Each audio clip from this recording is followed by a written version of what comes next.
साथ संगत प्यार से कहिए धन निरंकार जी। साथ संगत जब परमात्मा ने मानव की जब रचना की तो उस मानव के अंदर दया, प्रेम, नम्रता, सहनशीलता, करुणा, ऐसी अपनेपन का एहसास जो भावनाएं परमात्मा ने इस मानव के अंदर भर दिया।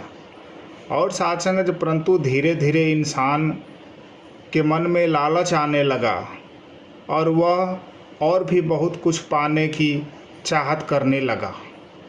इसी लालच में ने उसका सुख चैन छीन लिया।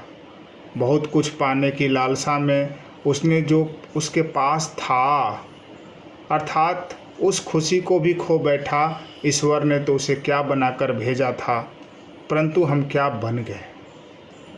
सच में सोचने वाली बात है। सच में मानव बदल चुका है। पहले हर एक के दुख दर्द में शामिल होना इंसान अपना फर्ज समझता था। किसी एक घर में दुर्घटना होती थी तो पूरे गांव में चूल्हा नहीं जलता था और साथ संगत सभी के गम में इंसान शामिल होता था। परंतु जब तो पता नहीं कितने मौतें होती हैं, कितने हत्याएं होती हैं, परंतु किसी को कोई अंतर नहीं पड़ता। जीवन उसी तेजी गति से चलता जा रहा है। तो सत्संगत दिल से प्यार समाप्त होता जा रहा है। दिखावा अधिक से अधिक बढ़ता चला जा रहा है। पता नहीं इंसानियत का मूल्य कहाँ लुप्त हो गया।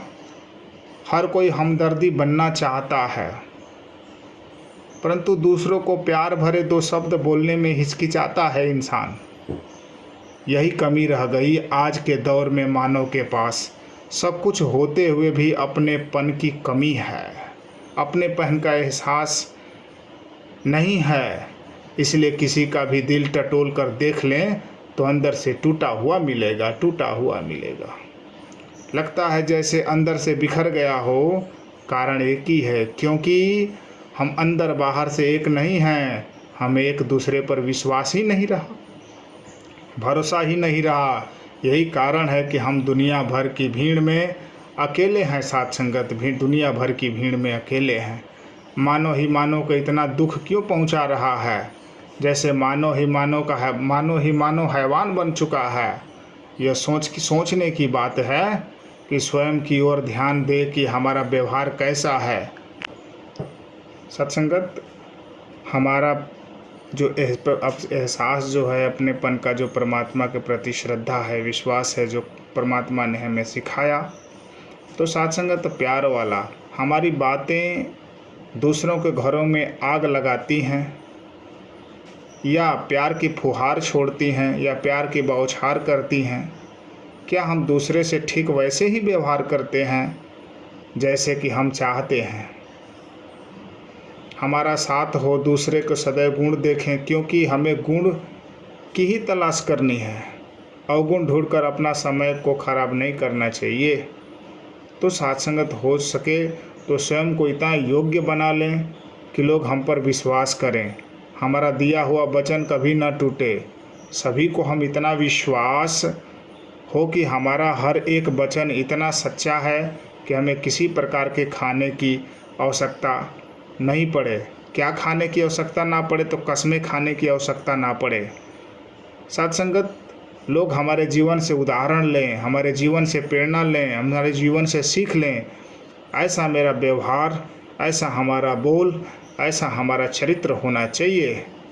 ऐसे इंसान जीवन में कभी असफल नहीं होते, क्योंकि जैसे कर्म करते हैं वैसे ही फल उन्हें मिलता है।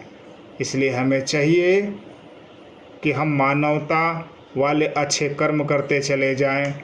यह न सोचें कि लोग क्या कहेंगे, क्योंकि लोगों का काम ही कहना है। कोई भी संसार को प्रसन्नता नहीं कर सकता। यदि हमारा उद्देश्य सही है तो हमें कोई रोक नहीं पाएगा और धीरे धीरे हमारा करवा बढ़ता चला जाएगा।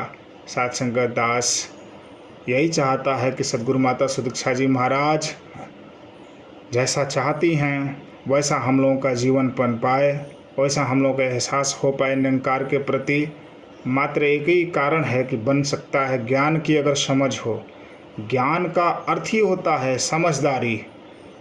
अगर इसमें हम जवाबदारी करने लग जाए तो उसी क्षण प्रैक्टिकल करके समझ लेना चाहिए कि ब्रह्म ज्ञान हमारे जीवन में नहीं उतर सका। क्योंकि ब्रह्म ज्ञान जो होता है जातिवाद नहीं होता, ऊंच नीच वाला नहीं होता, अमीरी गरीबी वाला नहीं होता, छोटा बड़ा वाला नहीं होता। वह ऐसा ज्ञान है कि जिस ज्ञान को इंसान पा जाता है उस ज्ञान के जरिए सबको एक समान दृष्टि से देखने लगता है।